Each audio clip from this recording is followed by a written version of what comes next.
Fala pessoal, tudo bem? Hoje nossa revisão de matemática vai ser por aqui no YouTube, tá certo? Canal Meu Monitor. A ideia de hoje é a gente fazer uma revisão aqui de funções, primeiro grau, segundo grau, exponencial e um pouco de log, tá bom? A parte de função trigonométrica, se der tempo a gente dá uma olhada aqui em algumas questões, beleza? Então vamos começar aqui com essa questão e a gente vai aprofundando com o passar do tempo, tá bom? Vamos lá. Em um mês, uma loja de eletrônicos começa a obter lucro já na primeira semana. O gráfico representa o lucro L dessa loja desde o início do mês até o dia 20. Mas esse comportamento se estende até o último dia, o dia 30. Né? O comportamento se estende até o último dia. Significa, pessoal, que nós temos algo linear até o fim do mês, né? Até o dia 30, tá bom? É isso que ele está querendo dizer para você. A representação algébrica do lucro L em função do tempo é... Ele deu esse gráfico aqui para a gente, onde a gente pode tirar algumas informações. Tá bom? Eu vou dar um zoom maior aqui, certo? Basicamente é você achar qual é a lei de formação, qual é a função que delimita esse gráfico. É isso que a questão quer de você. Para você fazer isso, você tem que lembrar que a função ela é uma reta, então é do primeiro grau, tá? Então, y é igual a x mais b. É o primeiro passo para resolver a questão, tá bom? Depois disso, é você achar os pontos, certo? Depois eu vou mostrar um jeito mais rápido. Inclusive, eu aconselho fazer isso no domingo. Mas aqui só para a gente começar, né? Será que a gente consegue analisar esse gráfico e perceber a existência desses três pontos? Vamos chamar assim, ó, ponto P, ponto Q e ponto R. Será que a gente consegue ver que tem esses três pontos que eu sei alguma coisa sobre eles? Então, entendendo isso, eu posso montar meio que uma tabela mesmo entre os pares ordenados, né? Pares ordenados são os valores de x e de y que delimitam um ponto. Então, por exemplo, para P, o x é 20, enquanto o y é quanto? 3.000, certo? Para o Q, vou colocar o Q aqui, ó, o x é 5, enquanto o y é 0, porque está tocando no eixo x, o y é 0. Tá certo? Eita, agora que eu percebi que não está aparecendo direito. Assim fica melhor, né? Deixa eu diminuir. Pronto. O que mais que nós temos? Vou afastar um pouquinho mais para cá, só para ter espaço. Nós também temos R. R, percebam que é x igual a 0 e y igual a menos 1.000.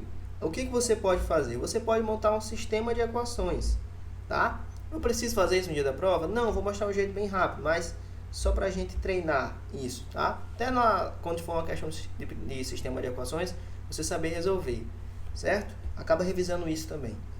Ó, eu posso pegar, por exemplo, esse par ordenado aqui, ó, e jogar, tá? Na função. O x é 0 e o y é menos 1.000. Então, vou fazer menos 1.000 igual a A vezes 0 mais B. Então, eu já sei que B é quanto? Ó? Entendendo que isso aqui vai dar 0. B é o valor de menos 1.000, mas eu já sabia disso, porque eu já sei que na função do primeiro grau, o valor que toca no eixo y é o valor de B, certo? Você já sabemos disso, certo? Já estamos a partir disso. Tudo bem? Então, eu já sei que a alternativa correta vai ter menos 1.000. Inclusive, só tem uma, seria a letra D. No dia da prova, você já marcava e já passava. Tá? Mas vamos achar aquele 200 ali. Olha, eu vou jogar outro par ordenado, então. Vou jogar esse, por exemplo. Certo? 0 é igual... É isso mesmo. A vezes 5 menos 1.000. Porque B é menos 1.000. Eu já sei que B é menos 1.000. Certo? Aí, o que eu faço? Menos 1.000... para o outro lado da equação, mais 1.000. O 5, que está multiplicando A, eu passo para lá. Como? Dividindo. Então, de maneira aqui bem resumida, A é a mesma coisa que é 1.000, né? Que 1.000 positivo, certo? Dividido por 5. Ok? Significa dizer, então, que A é 200. Então, B é menos 1.000 e aqui é 200x. Então, 200x menos 1.000. Eita, tá para baixo, né? Tá aí, ó. 200x menos 1000. Esse é o valor de y. Tá bom? Deixa eu tirar aqui o som do WhatsApp. É isso mesmo. Beleza, galera? Então, eu consigo interpretar isso do meu gráfico. A alternativa certa é a que tem esses valores. Vamos só olhar aqui qual que é. Vemos que é a letra D. Tá? Ah, e se eu não quisesse fazer isso? Se eu me esquecer disso na hora da prova, eu perdi a questão? Não, você não perdeu. Por quê? A alternativa certa é aquela que o par ordenado funciona. Certo? Às vezes pode ter duas alternativas que por coincidência, ou até mais alternativas que por coincidência o par ordenado funciona. Aí você vai fazer por exclusão, você vai colocar mais um par ordenado até que só um funcione ao mesmo tempo. Tá bom? O que eu estou falando, né? Deixa eu fazer, fica mais fácil. Ó, vou pegar esse par ordenado e eu vou jogar na letra D e eu vou ver que vai dar certo. Ó, a letra D é L de T igual a 200T menos 1000. Olha só o que eu vou fazer. Eu vou jogar aquele par ordenado. X igual a 5, Y igual a 0. Lembrando que X aqui é T, né? E Y é o L de T, tá bom? Por causa que esse eixo é o eixo Y e é o lucro, que é o L de T. E esse eixo é o eixo X, que é o tempo, que seria os valores de T, né? Que a questão usou. Mas tudo análogo ao F de X, certo? Não se esqueçam do F de X para interpretar isso daqui. Tem um pelinho aqui em cima. Tá, então se eu jogar o x igual a 5, vou fazer o L de 5, né? O t igual a 5, pode pensar assim também. Então, 200 vezes 5 menos 1000, isso aí não vai dar 0, não? Vai dar 0. Ele não bateu, não, a ideia? Ó. Então, quando x é 5, y é 0. O que o ponto diz? Ó, x é igual a 5, y é igual a 0. Então, deu certo. Então, essa alternativa, ela está dentro daquela função do gráfico, né? Ela obedece, o gráfico obedece essa função, certo? É uma prova real que você faz na hora da prova ali, rapidinho, se você não lembrar disso, tá? Para até ser mais rápido, beleza? E para você não perder a questão. Vamos avançar. Vamos falar aqui dessa questão, dessa segunda. Não, vamos fazer o seguinte, vamos vir aqui para essa, tá? Vamos fazer essa questão aqui. Vamos ver o que ela diz pra gente. Simbora. Uma pequena fábrica vende seus bonés em pacotes com quantidade de unidades variáveis. O lucro obtido é dado pela expressão. Vamos ver a expressão, né? Onde X representa a quantidade de bonés contidos no pacote. A empresa pretende fazer um único tipo de empacotamento, obtendo um lucro máximo. Lucro máximo. Para obter o lucro máximo nas vendas, os pacotes devem conter uma quantidade de bonés igual a... Tá? Vamos lá. Que tipo de função é essa? Do segundo grau. Certo? Ó, L de x igual a menos x ao quadrado mais 12x menos 20. Percebam, tá? Que aí a concavidade da parábola já está determinada. Por quê? Se o valor de A é maior que 0, essa parábola é como, né? Qual é o formato dessa parábola? Concavidade para cima ou para baixo? Concavidade para cima, ela é feliz, né? Se o A é menor que 0, a concavidade é triste, né? Lembra do emoji lá? Aqueles emojis sorrindo e o triste. Então, você pode pensar dessa forma. Aí, se a concavidade é para cima, eu sempre posso pensar num vértice aqui, ó, e no vértice aqui. Aí eu tô falando da primeira, tá? Tô falando dessa. Se eu penso aqui nessa, eu sempre penso no mínimo. Ó, eu sempre penso no mínimo. Então a questão vai falar de mínimo se o A for maior que 0, se for positivo. Se o A for menor que 0, se for negativo, eu vou falar do máximo. Certo? E a questão falou do quê? A questão falou do lucro máximo, né? Ó, lucro máximo. Então eu estou falando, e tá tudo batendo aqui, ó, porque o valor de A é quanto, ó? Menos 1. Lembrem, tá? Eu vou escrever isso aqui, ó. Y igual a x ao quadrado mais bx mais c, certo? Tem que se lembrar disso aqui. Ó, c menos 20. O sinal vem, tá? Cuidado, não é 20, é menos 20. B é quem? É 12x? Não, B é 12. X tá lá, mas B é quem multiplica o x, certo? Então é 12. E o A? O A é 1? Não, o A é menos 1, porque quem está multiplicando o x ao quadrado é o menos 1, certo? Eu poderia escrever, por exemplo, ali, menos 1 vezes x ao quadrado. Poderia escrever assim também, mas ninguém faz isso, né? Posso escrever dessa forma, certo? Tá bom. Com isso, o que eu posso interpretar aqui? A questão fala do lucro máximo. Tá fazendo sentido porque o A, né? Desculpa, é isso. O A é menor que zero, então eu tô falando do máximo. Lembrem o seguinte, ó, lá no gráfico, quando a gente pensa no gráfico, nós temos aqui, ó, o eixo Y e o eixo X, certo? Eu vou fazer, não, é assim mesmo, eixo Y e eixo X. Eu vou colocar aqui, ó, de vermelho, como se fosse a parábola, certo? Não necessariamente a parábola desse lucro, mas só para vocês entenderem. Esse ponto aqui, ó, o vértice, ele tem suas coordenadas aqui, ó, o X do vértice, certo? Que vai estar aqui, e vai ter também, ó, o Y do vértice. Digamos que essa parábola que eu montei, desse gráfico, fosse dessa função. Digamos que ela é dessa função, tá? Aqui no eixo Y, que é o eixo da vertical, seria o lucro, certo? Seria o lucro de x, dependendo de x. E no eixo x seria o próprio x, né? E o que é o lucro e o que é o x? Ó, ele fala, x representa a quantidade de bonés contidas no pacote. Então, se a pergunta do máximo, né, é a quantidade de bonés, eu estou falando de algo relativo ao eixo x. Porque x é isso. X é a quantidade de bonés contidos no pacote. Agora, se minha pergunta é relativa ao lucro, eu estaria falando de algo que está no eixo y. Porque o eixo y é o eixo do lucro aqui, da função. Certo?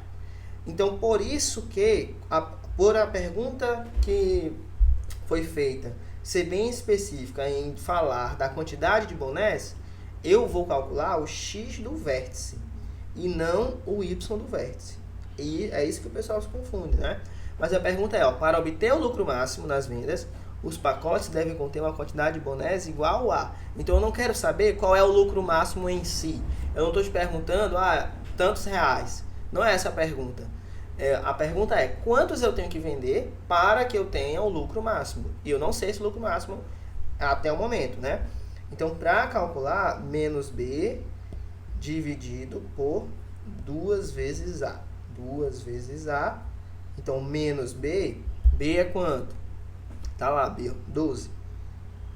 Só que vai ficar menos 12, né? Menos 12. Por causa da equação. Dividido por quanto? 2 vezes A. A é quem aqui, ó? A é menos 1, certo? Então, vai ficar menos 2, certo? 2 vezes menos 1, menos 2. Menos com menos, tudo bem? Vai dar mais. Então, letra A é... Eita, bicho, que letra A? Tô ficando doido, é? Letra B. Letra B. O almoço, não almocei há pouco tempo aí.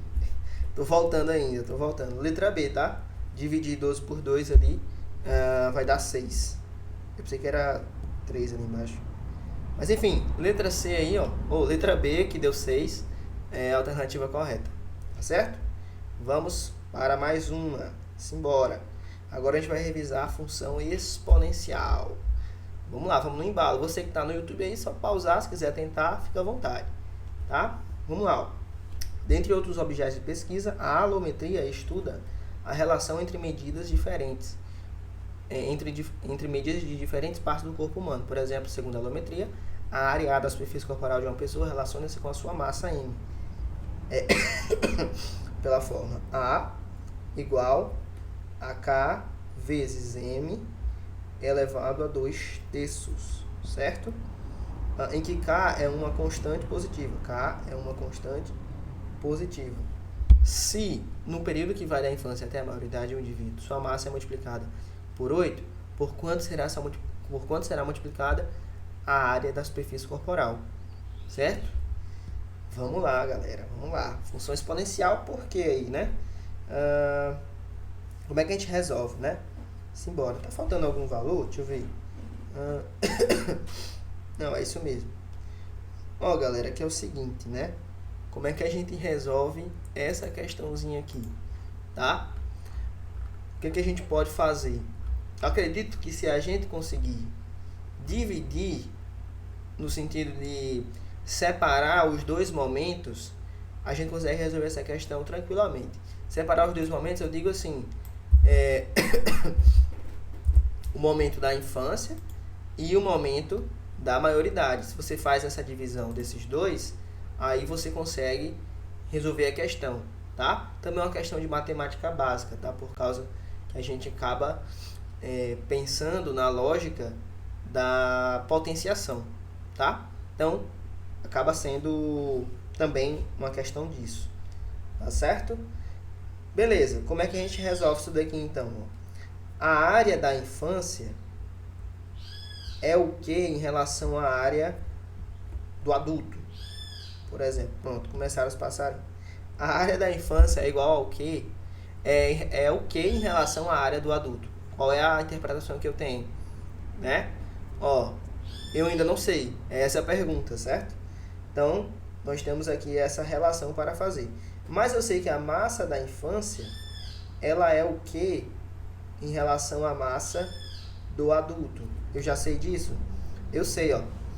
Se no período que vai da infância até a maioridade de um indivíduo, sua massa é multiplicada por 8, por quanto será multiplicada a área da superfície corporal? Ó, então, na infância eu tenho uma massa, tipo 10 kg. Quando eu sou adulto, eu tenho quanto? De acordo com essa regra, né? Quando eu atinjo a maioridade, vamos pensar assim, eu multiplico por 8, então eu teria 80 nesse exemplo, né? Eu tenho 10 quando eu sou criança, infância, quando eu atingir a maioridade, eu teria 8 vezes esse peso, essa massa. Então, eu teria 80, tá bom? Então, como é que eu relaciono isso daqui, ó? A massa do adulto é igual à massa da infância, certo? Vou só afastar um pouco aqui, ó. Vezes 8. Vezes 8. Tudo bem?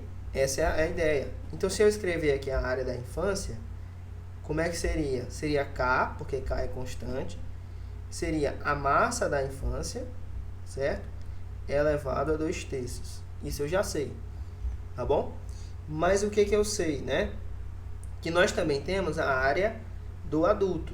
A área do adulto é K vezes a massa da infância elevado a 2/3, tá certo?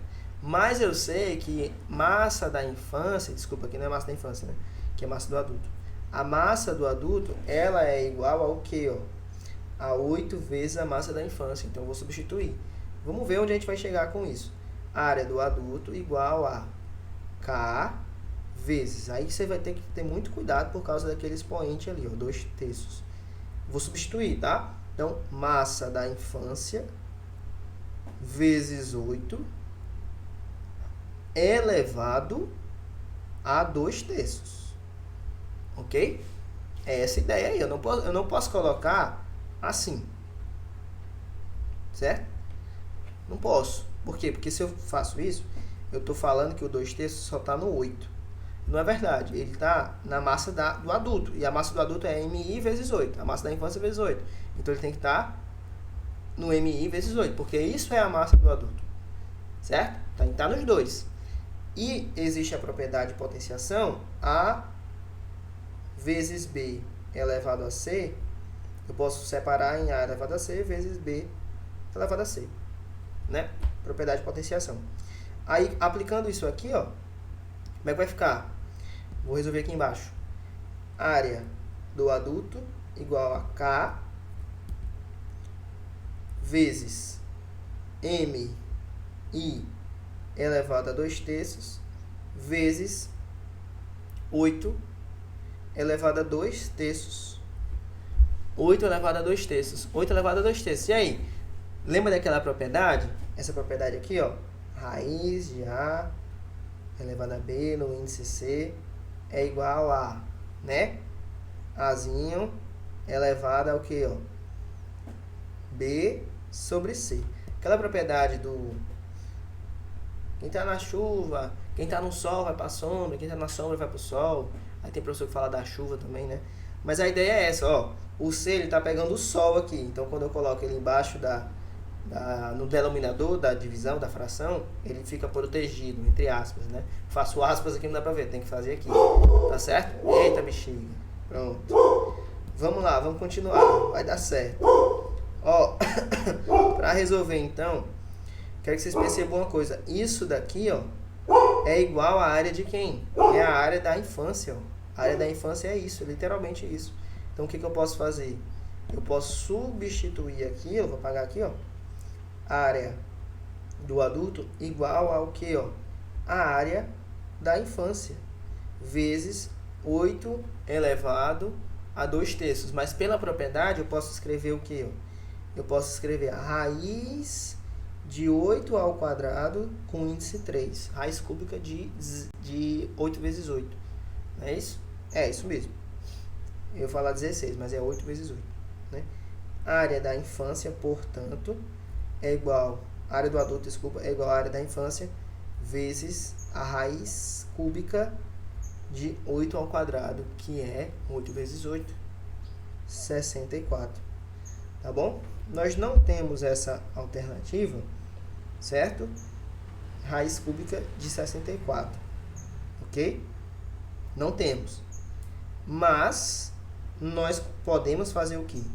Simplificar, fatorar, se você não lembrar a raiz cúbica de 64, até achar, tá bom? Então, o que, é que a gente vai fazer aqui, para finalizar a questão? Nós vamos simplesmente fatorar o 64, certo? Tá aqui o 64, e nós vamos fatorar, tudo bem? De modo a achar qual é a sua... qual é o seu valor fatorado, tudo bem? Para a gente tirar ele aqui da raiz. Então, vamos lá, ó. Por 2 vai dar 8, por 2 vai dar 4, por 2 vai dar 2, e por 2 novamente, né, galera, ia dar 1 aqui, ó, aí ia acabar. Então, eu posso dizer que 64 é a mesma coisa que 2 elevado ao cubo vezes 2 elevado ao cubo. Tudo bem? Por que eu fiz isso, né? Eu coloquei assim, separei de 3 em 3, porque a raiz é cúbica, né? Então, você que já está ligado, já poderia até tirar e já ia dizer a resposta rapidinho. Mas, como tem um público em geral, eu vou colocar o 2 elevado a 3 vezes 2 elevado a 3 no índice 3 aqui, ó. A área do adulto é igual à área da infância vezes a raiz de 2 elevado a 3 vezes 2 elevado a 3 cúbica, né? Sabemos que nós podemos fazer isso aqui, ó, e retirar a raiz cúbica. Então, 2 vezes 2, que dá 4. Logo, a nossa alternativa correta é a letra B, porque nós temos aí, nesse caso, a saída do 2 e do 2 aqui, ó, e eles multiplicam. Então, 2 vezes 2 dá 4. Então, a área do adulto é igual à área da infância vezes 4. Tá? Por quanto será multiplicada a área da superfície corporal? 4 vezes. É essa a lógica. Tá bom? Vamos avançar, certo? Fazendo, tá? Vou colocar aqui na minha frente.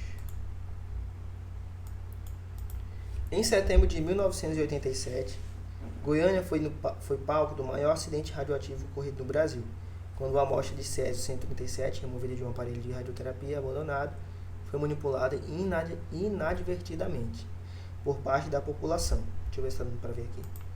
Tá. Dá um zoom maior. A meia-vida de um material radioativo é o tempo necessário para que a massa desse material se reduza à metade. A meia-vida do césio-137 é 130 anos, e a quantidade restante de massa de um material radioativo após 100 anos é calculada pela expressão. Certo? Tá bom. Massa, né? Aí tempo. M de T igual a A vezes 2,7 elevado a K vezes T. Ok? Continuar. Onde A é a massa inicial e K é uma constante positiva. A é a massa inicial. Aproximação do log de 2, na base 10, 0,3. Qual o tempo necessário em anos para que uma quantidade de massa do césio-137 se reduza a 10% da quantidade inicial. Tá bom? Pra gente. Tá certo? Então eu quero que essa massa A se reduza a 10%. Como é que eu tiro 10% de A? Né? Veja, eu quero que a massa, lá depois de passar certo tempo, seja 10% de A. De A. Isso significa multiplicação. Certo? Inclusive, eu posso até cortar aqui esses dois zeros. Então, eu quero que a massa seja igual a 1 sobre 10 de A. Ou A sobre 10, certo? Ou A sobre 10. Mas a massa, como se calcula? A sobre quanto? A sobre não, né? A vezes 2,7 elevado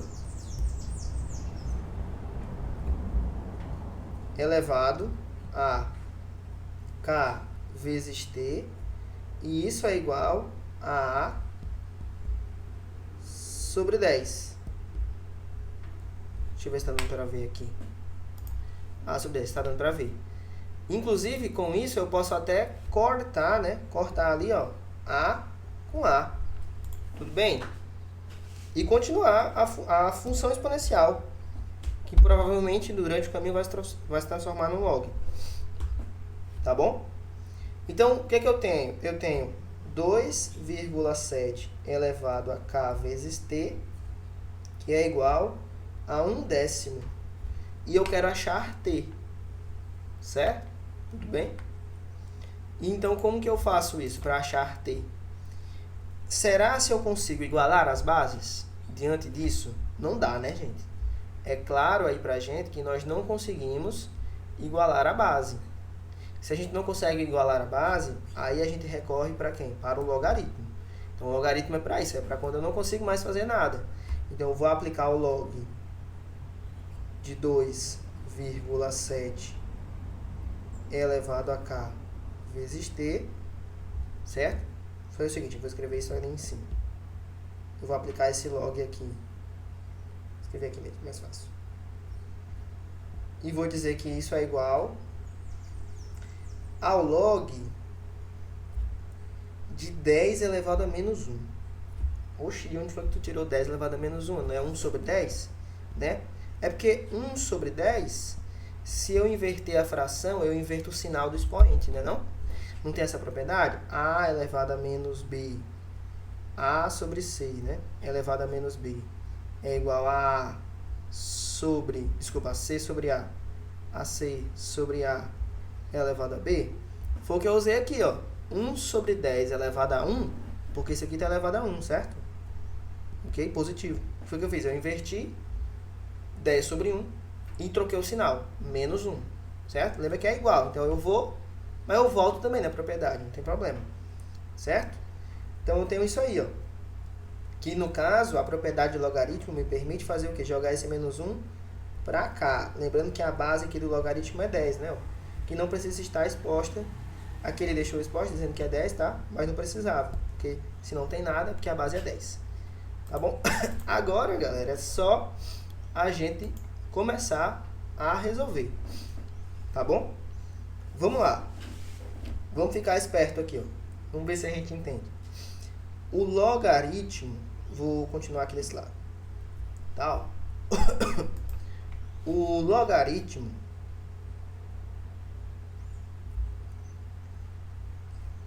peraí, mais fácil assim. Eu vou inverter esse lado, jogar isso aqui pra cá e isso aqui pra lá, tá? Vai ficar mais fácil.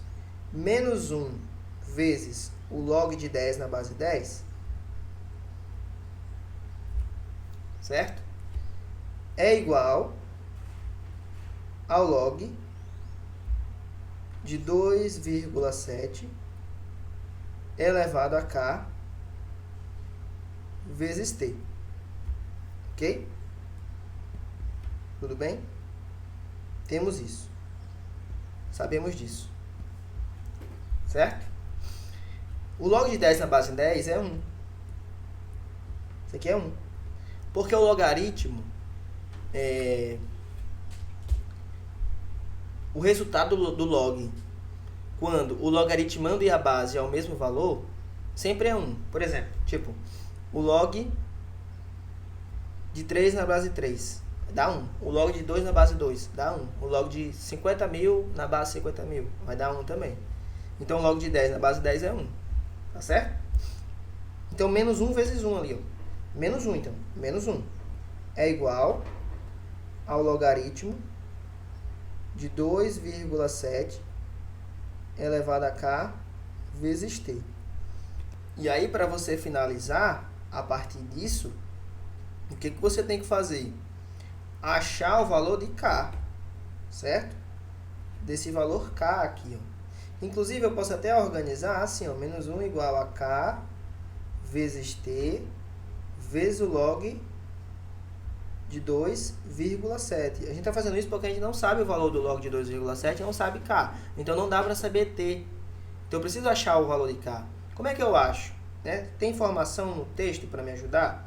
Tem informação no texto que vai te ajudar, certo? Vou diminuir isso aqui, ó, que já não vai ser mais útil para a gente.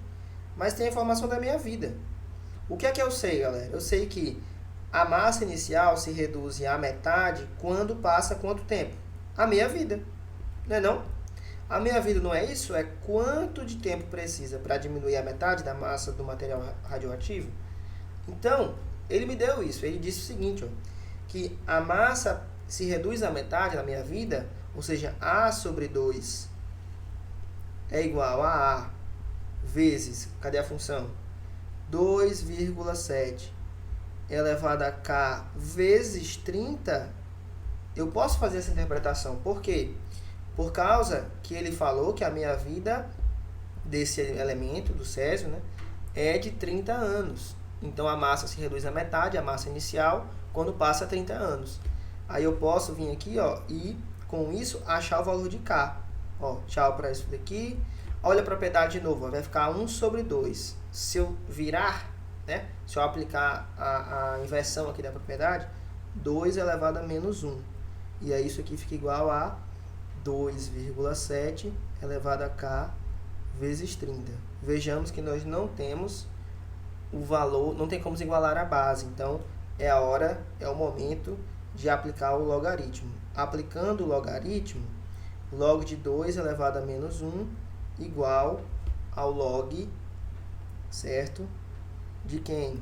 De 2,7 elevado a k vezes 30, certo? K vezes 30. Eita, sumiu. Vou fazer o seguinte, eu vou apagar isso aqui porque já não é mais necessário, tá certo? Pegar isso daqui pra cá e jogar pra cá. Tudo bem? Tem um vídeo aí, você pode voltar para ver. Para finalizar, o menos 1 vem para cá, para o lado do logaritmo. Então, menos 1 vezes o log de 2. O log de 2, ele deu 0,3. Então, aqui, ó, 0,3 igual k vezes 30 igual ao log de 2,7. Tá certo? Eita, igual não, vezes, né? Vezes o log de 2,7. Então, nós temos menos 0,3 igual a k vezes 30 vezes o log de 2,7. Então, nós assim conseguimos fazer o quê? Assim conseguimos achar o valor de k. K será o quê? Será, substituindo aqui, ó, k vai ser igual ao quê? A menos 0,3 dividido por quanto? Dividido por 3 vezes, 30 vezes o log de 2,7. Questãozinha grande, né? Mas vai dar certo. Olha aí agora, ó, o que eu faço com isso? Eu venho e, já que eu sei o valor de k, eu vou substituir nessa segunda equação que eu tenho aqui, que eu não sei o valor de k. Certo? Vou substituir aqui, ó, o valor de k. Então, olha como vai ficar, né? Nós temos agora, acho que agora vai. Agora vai. Deixa eu apagar isso aqui. Certo? Agora vai. O que nós temos aí, ó? nós temos menos 1 igual a K menos 0,3 dividido por quanto? Dividido por 30 vezes o log de 2,7 vezes t exatamente, vezes o log de 2,7. Aí, ó, isso aqui está sobre 1, tá? Ó, isso aqui está sobre 1. Nem precisava, mas vou colocar só para organizar. Então, se isso aqui está sobre 1, certo? Eu posso cortar isso aqui com isso daqui, ó. Então, o que eu tenho? Eu tenho que menos 1 é igual a menos 0,3t dividido por 30, certo? É o que eu tenho. Então, sendo assim, eu consigo achar o valor de t, tá certo? O valor de t, então, seria o quê? Seria menos 30 dividido por menos 0,3, que seria o valor de t. Tá bom? Então, com isso, a gente chega num valor de t que é igual a quanto? Né? Essa divisão vai dar o quê? Vai dar 300 sobre 3. T é igual a 100. Demorada a questão, mas a alternativa correta aí fica sendo a letra E, porque são 100 anos que precisam passar para se garantir que se reduz a 10%. Tá bom? Então, esse aí foi o gabarito da questão.